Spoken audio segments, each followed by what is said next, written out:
Michael Masserang here again with Rhino Design Build, and we're finishing up here with one of our existing clients, and this is really a cool opportunity. It's not only a nice day, it's here in springtime, but we're looking at one of my favorite programs to put on a home. It's called an Atmox system, and the Atmox program is much different than what the market pushes.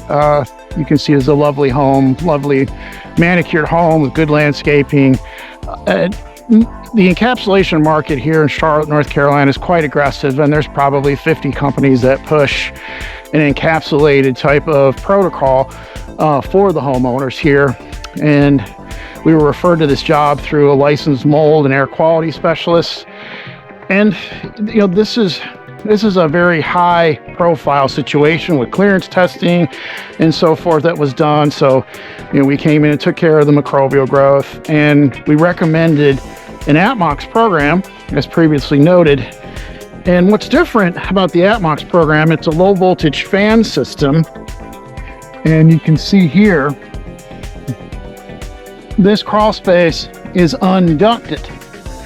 And because it's not ducted, it certainly makes it a heck of a lot easier to not only get it cleaner, but it's a good example for this video to show how the Atmox program works. Upstairs in the hallway is the Atmox controller. We'll put that up on the screen for you to see, and that shows the relative humidity, temperature, dew point. All that is right there at their fingertips upstairs, so they can see the conditions in this crawl space anytime they want.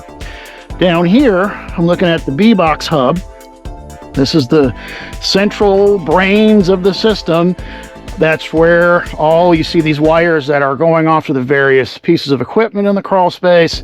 This is the brains of the system, and I've been putting these in for 15 years. The ACE controller is their latest upgrade, really good upgrade that they've had for several years now, and makes the system easy to install if you're an installer or a homeowner just wondering, what does an Atmox system do and how does it come together? You can see these low voltage wires. Homeowner had a few lights, and we also installed a couple of low voltage lights as well with this program to increase the amount of light that he has down here. This is what we call a dead corner fan. The dead corner fan swivels in any direction they want for dead pocket situations. So like if the crawl space is ducted, you often have areas where the air gets trapped. So in encapsulation, you could put a dehumidifier in an encapsulated crawl space, but if you have 15 dead pockets in the crawl space, how do you get that stale air out of the dead pockets? So I see a lot of inefficient encapsulated crawl spaces around the Charlotte market, and this particular situation is proof why each inspection must be done on a case-by-case basis. You can't put all housing into one basket. You have different types of floor systems. This is an engineered floor system on this house. So engineered floor systems require different moisture levels for peak health. Have a nice custom drop girder here, 2x12, which is supporting the system. Good standards, 16x16 CMU piers, well supported floor system. Here, I'm looking at the low voltage lighting package, which we added to the system. I give them on I basically give them away for free on my installations, at least one set, and sometimes two.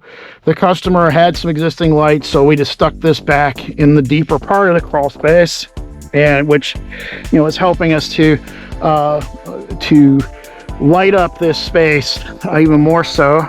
I'm gonna brighten it up in here a little bit with my light. Here's another dead corner fan, and it is running today. Notice that the intake and exhaust fans are not running at the moment because we don't have that perfect recipe in the atmosphere by a factor of dew point. Again, when you're running by dew point, instead of relative humidity, you save energy because that saves on the run times, and also allows you to be extremely efficient with that low voltage calibration. And You can see here, those are the two exits. I like to use triple exhaust for my systems. That's a triple exhaust system, or exhaust manifold there. That does come in a louvered option if you want them to close completely when they're not in use. I don't particularly like the louvered option, but it is available. So those are the exhausts, and you can, oh, actually they just fired. They're actually running now. So it has warmed up enough today for us to utilize the outside air by a factor of dew point. And so now not only the dead corner fans running, but the interior exterior fans are running as well. So perfect example of why you can stay under ventilated code. Understand, the homeowners need to understand that there's two separate parts of the North Carolina building code. If you put a system like this in, you're under vented code. You're not required to put these big fancy 20 mil pool liners around your house that make the house stink. You can use a contractor class liner. You don't want to wrap the piers or the foundation walls. Don't need to do that under vented code. A stake liner is all that's required. And also this enables customers to do termite inspection. Imagine if this was fully encapsulated, if I had plastic wrapped everywhere, how hard it would be to do termite inspection.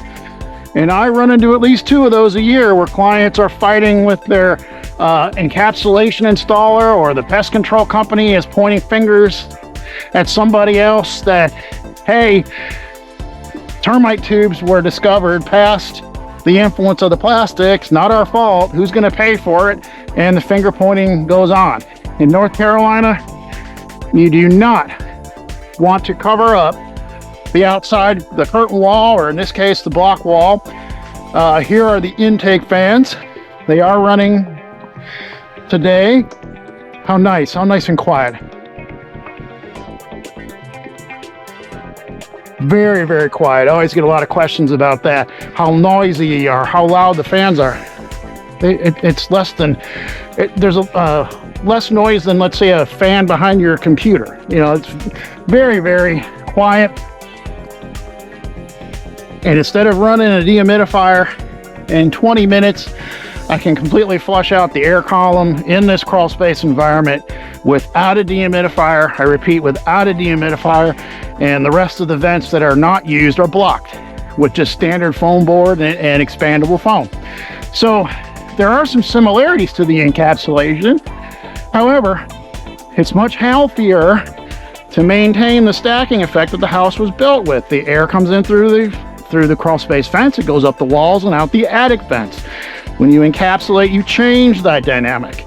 Increase the amount of odor and smell inside the home. You trap soil gases, construction materials, things that off-gas smell like the liner, anything, potential mixed organics that are under the liner. If you don't have exhaust air, how do you get rid of that? It's the biggest weakness of an encapsulated protocol. So when you're getting these people that are out to talk about different systems, most of them are encapsulation junkies. They're basically trained in a 3-day seminar, handed a laptop and some brochures. They don't understand building science. They don't understand engineering. So if you're looking for real experts in building science and engineering, we're licensed general contractors and engineers. Call the experts. And if you want to talk to the engineer, we'll arrange it. So this is a really good example of crawl space science, the truth of how these systems should operate. An unducted crawl space very seldom needs a dehumidifier. Not saying I wouldn't use one in the right case, but this one doesn't need it. The wood moisture levels are 8%. So this is really cool. And I'm glad we can share this with the public. Thank you for watching this for a few minutes. And if you're looking to encapsulate your crawl space or have remediations done, we are licensed general contractors and engineers. Our people are certified for NORMI and IICRC standards for mold remediations. We actually are qualified to be at your house. So please give us a call. And if you're going to use another company, make sure you ask these questions. Ask, are they insured? Ask, do they have licensing? Ask those questions. It's okay. Third-party testing. We had third-party clearance testing with this job. and we pass with flying colors. I'll put that up on the screen for you to see what that looks like. But anytime you have remediation services, you should have third-party oversight. Why wouldn't you? So if you have any questions, again, call me, Michael Mazarang, 704-787-6972. Thank you for watching today. Enjoy the springtime, and don't spend too much money on a crawl space retrofit. Call us first before you call anybody else, or call us to get a second opinion, because it'll be the best phone call you ever made. Thanks again for watching. We'll talk to you soon. Thank you.